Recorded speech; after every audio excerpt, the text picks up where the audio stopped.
Februari mwaka huu, Waziri wa Ujenzi Abdallah Ulega alitoa shindano kwa wanafunzi kuandika bunifu zao ya juu namna gani ya kusolve na foleni katika jiji la Dar es Salaam, dokezo ambalo lilifanywa na wanafunzi wengi na mmoja kuibuka kidedea kutoka Chuo Kikuu cha Dar es Salaam, si mwingine ni Tukai Timos.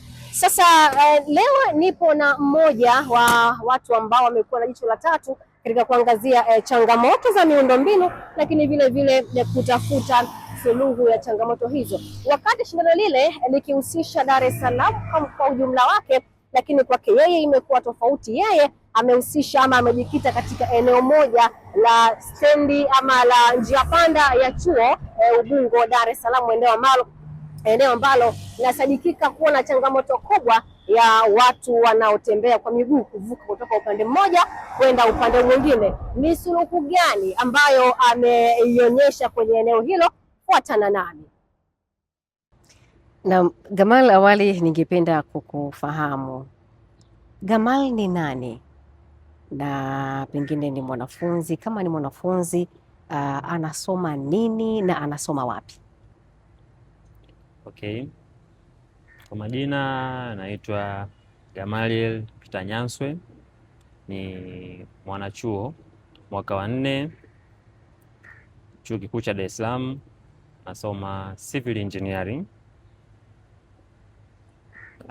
Sawa, na tumeona wazo lako mara baada ya Waziri wa Ujenzi kutoa shindano kwa wanafunzi mbalimbali kutoa mabunifu yao, maandiko mbalimbali kuhusu masuala ya foleni, lakini pia tukaona na wewe ukaachana na ile ukaja pia na wazo lako la kuona namna ambavyo mnaweza ukasolve changamoto ya usafiri hususan kwenye miundombinu.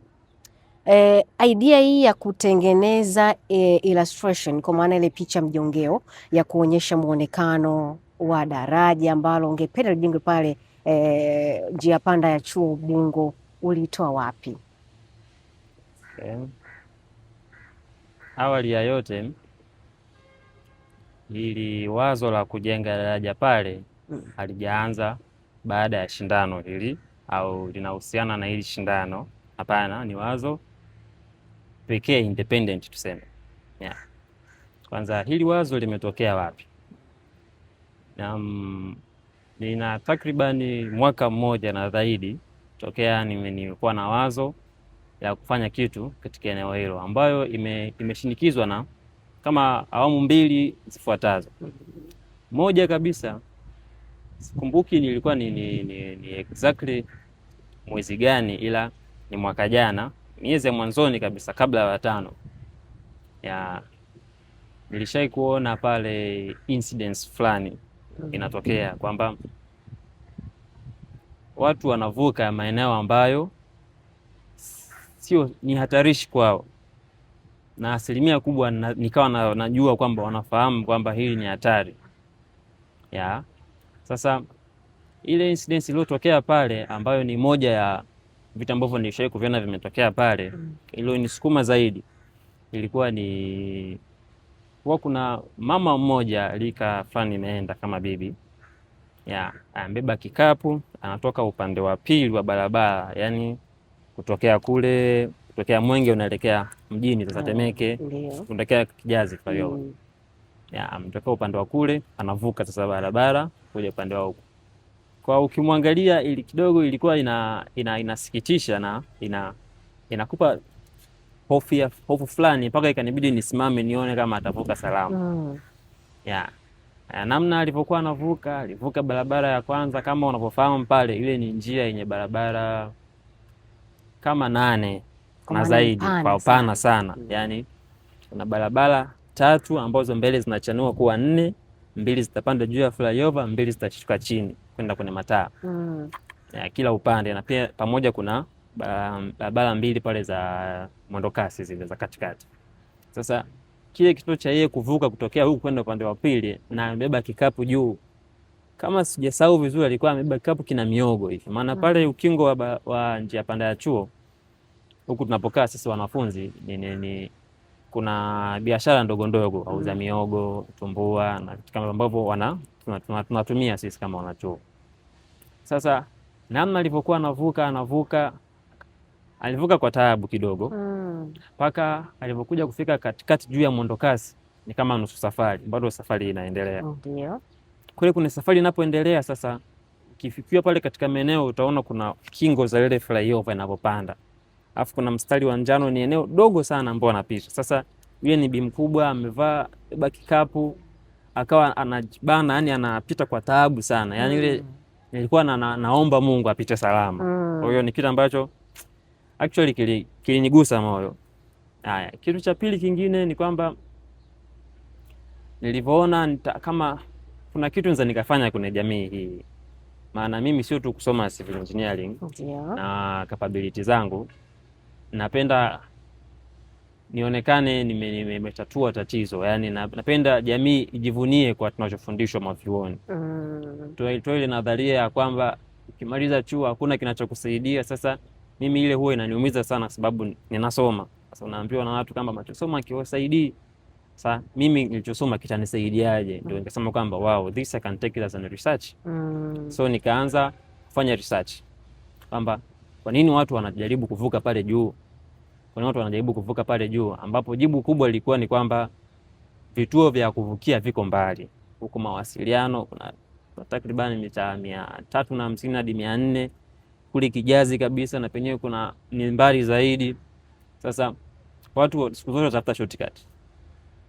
Okay, so from baada kuona hiyo picture nikasema ngoja nianze kufanya research. Sasa nikaanza kufanya survey, nikaanza kufanya interview na watu wanaovuka pale. Nikaanza kufanya review ya vitabu walivyoandika kuhusu hiyo. Nikaja kuprove kwamba ni sahihi watu wanaosema kwamba vituo viko mbali katika maeneo yao na ni eneo ambalo lina uhitaji wa solution ya namna ya kuvusha watu upande wa pili. Sasa kutokea hapo, kwa sababu mimi pia ni licha tu ya kwamba ni civil engineer, mimi huwa napenda kutazama miundombinu ya watu walivyojenga. Sasa majengo, madaraja, mfano daraja langu lilojenga limekuwa influenced sana na muonekano wa daraja moja liko Singapore. Ndio. Linaitwa Helix Bridge. Limejengwa 2010, 2013, miaka mingi sana. Sasa tokea hapo likawa lina muonekano mzuri wa kuvutia, kishoti lina hizo curve sana lina so nikasema kwa kuunganisha hizo research nilikuwa nimefanya, nikajiridhisha kwamba ni eneo linalohitaji, nikasoma, nikatafuta standards, nikatafuta manuals zinazohusu kuvusha watu, nikaja kujua solution ambayo naweza nikaprovide kwa society. Jibu yani jawabu hiyo ni kutengeza ile daraja. So ni muunganiko wa vitu vingi kama hivyo. Na daraja lile tutalikuta Singapore. Muonekano. Sawa. Na katika uundaji mzima wa ile illustration yako ama muundo wa daraja lenyewe, pengine uliandaa wewe mwenyewe au nyuma ulikuwa una group la watu ambao walikuwa wakikusaidia namna hapa ika hivi, hapa kikaa hivi, kikaa hivi itakuwa, ama ni wewe mwenyewe hivyo tumefanya peke yako? Kwa kusema kusaidiwa, cha kwanza pongezi kubwa linaanza katika chuo changu, Chuo Kikuu cha Dar es Salaam, maana ni vitu ambavyo tumefundishwa chuoni na kimenifikisha hapa ninapofika. Pia kuna walimu ambao kwa mawazo mawili matatu, maana unavyoona let's say zebra crossing sehemu hawaamui tu kuweka. Kuna vifungu, kuna majarida ambayo yalishaandaliwa zamani yakaproviwa kwamba ili eneo liwe na sifa la kuwekewa kivuko lazima sheria 1, 2, 3 zifuatwe. Sasa kuzitafasiri hizo sheria, kuzijua hizo sheria, walimu wamenisaidia. Okay. Ila kulichola sasa kabisa kuchola. Asilimia kubwa nadhani ni pati yangu mimi. Ila japokuwa kuna msaada pia wa wanafunzi wenzangu kwamba bwana hapa iko vipi, wana comment, ila ile kushika mouse kuchola it's almost I did 100% peke yangu. Sawa. Na kabla ya hili ambalo umelifanya la kuunda daraja na kusuggest liweke pale, pengine kuna idea nyingine umeshawahi kuifanya, na kama ulifanya ileta matokeo gani mpaka sasa? Okay, kuhusu ideas ambazo nimewahi kuzifanya awali. Mimi ni structural engineer. So sisi jukumu letu kubwa sana huwa ni kwenye majengo, ndio ndiko nakopenda zaidi, tofauti na barabara. Sasa kwenye barabara hili ndio kama andiko langu la kwanza, maana ni research inayoendelea. Ila kwenye majengo kidogo ndio nina kazi 2-3 ambazo huwa kwa muda wangu free na huwa ninafanya.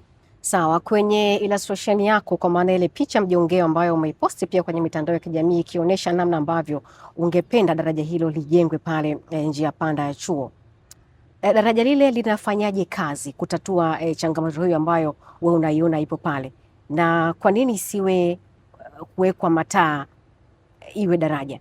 Daraja lako linafanyaje kazi? Sawa. Namna ya cha kwanza, maamuzi ya kuweka daraja na sio mataa na sio zebra, vyote tunaongozwa na miongozo zinaitwa manuals. Ile pale kinachotokea pale kinaitwa ni traffic engineering, yani magari, namna magari yanavyovuka, upana wa barabara, mataa na nini, hiyo ni engineering ambayo tunafundishwa, inaitwa traffic engineering. Sasa sifa za eneo kuwekwa mataa zipo kadhaa, na madhara ya kuweka mataa yameshaoainishwa na changamoto zake zimeainishwa. Sasa mimi ni kwa nini nikachagua pedestrian bridge, ile kivuko cha daraja? Zebra crossings na changamoto 2-3 ambazo huwa ni tunazifikiria kabla tujachagua kwamba changamoto hizi zipo, ila uhitaji upo zaidi, tunaangalia safety ya watu. Haya, ukiweka zebra crossing hata kwa akili tu ya kawaida, tofauti na engineering, kwamba magari itabidi yasimame ili watu wavuke, na ukitazama nyuma pale ni kama nusu kilomita imepita, watu wametoka kusimama kwenye mataa ya John Kijazi, ambapo unachukua takriban sekunde 160 mpaka gari iruhusiwe. 160 ni kama dakika 2 kuelekea 3. Sasa gari imesimama dakika 2-3, uje uisimamishe tena pale watu, yani kitakuwa ni kitu ambacho unazidi kuongeza jam kwenye barabara. Foleni hiyo jam pia nayo imeonekana kuwa ni tatizo, inagharimu serikali karibu milioni 4 kwa siku. Ndio. Kwa hiyo kwa sababu hiyo ni moja ya point ambayo ikanifanya nisichague kivuka cha miguu cha zebra cha mataa. Pili ni efficiency, tuseme ufanisi wa zebra crossing. Zebra crossing licha ya kuwepo na mataa pia inategemea sana na dereva mwenyewe. Kuna dereva anaweza asiamue kusimama, kuna dereva akaona amesimama sana pale John Kijazi, kuna dereva mwingine akawa na haraka. Kwa hiyo hatari iliyopo kwenye zebra crossing ni kubwa kuliko tutakopo kwenye kivuko cha daraja. Okay, vile pale kama nilivyosema awali ni barabara pana. Ndio. Ni barabara ambayo kila upande ni njia 3, na hizo njia 3 zinagawanyika kuwa 4. Zinagawanyika kuwa 4 maana yake 2 zitapanda juu flyover, 2 zitashuka chini kwenda kwenye mataa. Sasa piga hesabu ya kila njia ina upana wa kuanzia mita 3.25 mpaka mita 3.5. Hicho ndio kipimo cha standard. Haya, sasa ziko njia 8 na hizo 2 zingine. Kwa hiyo kitakuwa ni umbali mrefu sana wa mtu kuvuka kwa miguu, cha kwanza. Na hivyo kusema kwamba tuweke mataa itasimamisha magari kwa muda mrefu zaidi, sababu ya umbali wa watu kuvuka. Unanielewa? Na vile sio tu umbali huo, watu kama watu pia, juu ya ile hofu na tabia za watu, itapelekea watu kwanza kuwa wanakimbia kwamba hii ni kipande kikubwa sana, ni wahi kabla magari, kabla mataa hayajawa. Yupo mmoja kwenye comment kwenye ile post uliopost ya ile illustration akasema nikiwa navuka pale huwa anasali rozali mpaka akivuka salama basi anamshukuru Mwenyezi Mungu. Ili kuchukua muda gani kuitengeneza ile illustration yako ama ile picha mjongeo mpaka kuja kukamilika mpaka unakuja kuipost? Okay. Nikisema muda niliotumia ni mpaka imefikia pale kuiposti, nadhani ni takriban wiki 3 hadi mwezi mzima, kwa sababu haikuwa ni kazi ambayo naifanya mfululizo. Ila nikisema niifanye mfululizo labda wiki 1, wiki 2 inaweza kuwa imekamilika. Lakini Gamal, kwa mtu ambaye si mtu wa mkazi wa pale ama hafanyi shughuli eneo lile, pengine ni mtu wa kupita tu mara moja, hawezi kudhani kama kuna changamoto ama kuna watu wengi namna hiyo ambao wamekuwa wakipita pale. Wewe katika survey yako ambayo umeifanya kwenye hili umebaini kitu gani? Katika survey nilizozifanya na research ambazo ni ndani ya wiki 3 au tuseme wiki 3 sasa hivi, ya wiki 2-3, nimetambua kwamba sio watu wanavyodhani kwamba ukipita pale utaona watu wachache, watu 2, watu 5 wamepita. Ila mida ya asubuhi sana na muda ya jioni nimefanya pedestrian counting, nimeenda nikahesabu watu. Nilihesabu watu katika siku ya Jumatatu, ilikuwa ni Jumatatu ya tarehe 27 kama sijakosea, mwezi wa 4. Nilipata ndani ya dakika 15 walivuka watu 112. Yani watu wanaotoka njia panda ya chuo kuenda upande wa pili na watu wanaotoka upande wa pili kuja huku njia panda ya chuo. Jumla ilileta kama watu 112. Mpaka mimi pia nilishangaa kwamba kumbe kuna watu wengi mida ya asubuhi sana na mida ya jioni. Na mida ya jioni nilishai kupata peak value ya watu kama 98 hivi kama sijakosea. Hiyo jioni, na ambao vipimo vyangu huwa ninafanya kwa masaa 2 ndani ya dakika 15. Sasa kuna 15 moja ilitengeneza watu 98. Kuna 15 nyingine ya asubuhi watu 112. Kwa hiyo inaonyesha picture ya kwamba watu huwa ni wengi na imeshakuwa familia, imeshakuwa kitu cha kawaida kwa watu kuvuka, sio tena hatari. Pengine serikali ikiamua kufanya kazi na Gamal, ungependa kushiriki kwa namna gani? Kwanza lingekuwa ni jambo jema sana kwangu, na namna ya kushiriki ningependa kuhusishwa moja kwa moja kwamba hii ni utafiti wangu, ninafanya research mimi. Na nadhani baadhi ya viongozi kipindi my post ile kama Wizara ya Ujenzi na Mheshimiwa Ulega niliwatag kwamba hichi kitu wanakiona vipi. Kwa hiyo ningependa kushiriki moja kwa moja, kama ni kwenye consultation, hata kama ni kwenye ujenzi nikawepo pale, nadhani nitalitafasiri rahisi zaidi na mtu mwingine. Sawa sawa. Mbali na eneo lile la Ubungo pale njia panda ya chuo, unadhani kuna maeneo gani mengine Tanzania ambayo wewe unayafahamu na yanahitaji ubunifu kama huu? Maeneo hususan hapa Dar es Salaam ni mengi sana, ila kwa kuyataja kwa uchache ambayo niliyapitia na nikaona changamoto kama hizo zipo, licha ya kuwa ubunifu wake sio lazima ufanane na huu niliofanya mimi, maana kuna ubunifu pia wa kupitisha chini kwa chini, underground. Kwa mfano chuo cha uhasibu TIA kule kama unaelekea Mbagala pale, pia nimepita mara 2-3 na hicho kitu huwa nakitazama kwamba wanachuo wanapotaka kuvuka kutoka chuo kule kuja upande wa pili wa gari zinazoelekea sasa mjini kutoka Mbagala, zinakuwaga ni changamoto, hawavuki kwenye zile zebra kwa sababu za umbali zilizopo na maeneo wanataka kwenda. Ndio, kwani huwezi kumzungusha mtu karibia mita 800 au mita 900 kufuata eneo sahihi la kuvukia, wakati eneo sahihi anaotaka kwenda ni upande wa pili hapo. Kwa hiyo TIA pale ni moja best, ikawa ni very similar na hii yangu, sababu pale pia kuna ka flyover, kwa hiyo ikafanana sana na hii. Pia maeneo mengine ni Riverside, eneo jirani, yani mbele ya ile daraja Riverside. Pale Riverside sio lazima kuweka kivuka kama miguu cha juu, unaweka cha chini, ndio ikapita cha chini pale, kwa sababu pale kuna marori mengi sana na watoka bandarini na ile barabara, na ambapo niliwahi kukaa Riverside kwa nafahamu pale huwa kuna changamoto kubwa sana kwenye kuvuka, kubwa sana. Yani watu kivuka cha miguu kipo, ila magari hayasimami, na ukitaka kuvuka ni wewe, ni hatari yako. So hayo ni maeneo ambayo ni mawili mboza nikayasite kwa haraka zaidi na akafahamia kwamba tunahitaji msaada. Sawa. Kama Waziri wa Ujenzi angekuwa na kutazama wakati huu, ni upi ujumbe wako kwake?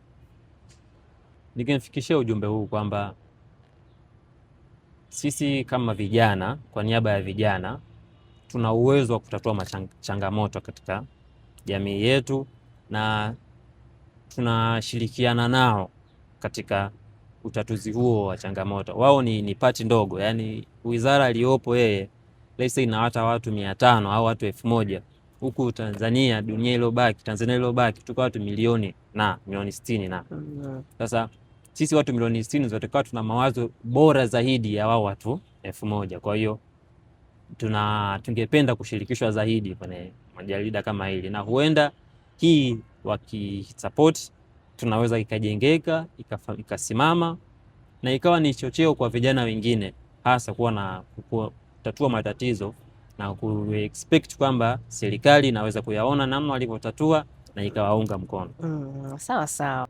Endapo Waziri wa Ujenzi Abdallah Ulega akaona kile ambacho umekifanya, akapendezwa nacho, akatoa maamuzi ya kushiriki wewe kwa namna moja ama nyingine, ikiwa imefikia huko sasa, pengine kwa mradi huo unaweza ukachukua muda gani mpaka kwa daraja hilo kukamilika na pengine wananchi wakaweza kupata afueni hiyo ya kuvuka kwa usalama zaidi? Okay, nikitokea hiyo nafasi ya kulijenga lile, nadhani kwa hesabu zangu ndani ya miezi mitatu, si zaidi ya miezi mitatu, si limit pale, si zaidi, ikawa ni pungufu zaidi, itategemeana labda na namna materials zilizokusanywa kwa haraka kiasi gani na nguvu kazi tuliokuwa nayo, ila ni kitu ambacho miezi 2 3 top. Bajeti yako inasemaje kwenye ujenzi wa daraja lile? Okay, bajeti kama nilivyosema awali, hii ni research inayoendelea, na bajeti yake hususan zaidi huwa kuna watu special wanaofanya hiyo survey, kwamba quantity survey, yani ni bei gani, ni kitengo kingine ambacho mimi sipo. Kwa hiyo wao wakishirikishwa pia tunaweza tukapata bajeti kamili zaidi. Okay. Gamal, wewe si mpenzi sana, naweza kusema hivyo, wa mitandao ya kijamii. Naona kwenye akaunti yako ya Instagram umeposti posti 2 ambazo ndizo zilikuwa zikihusu jambo hili ambalo tunalizungumza hapa. Pengine vitu vyako huwa unashare na nani hasa?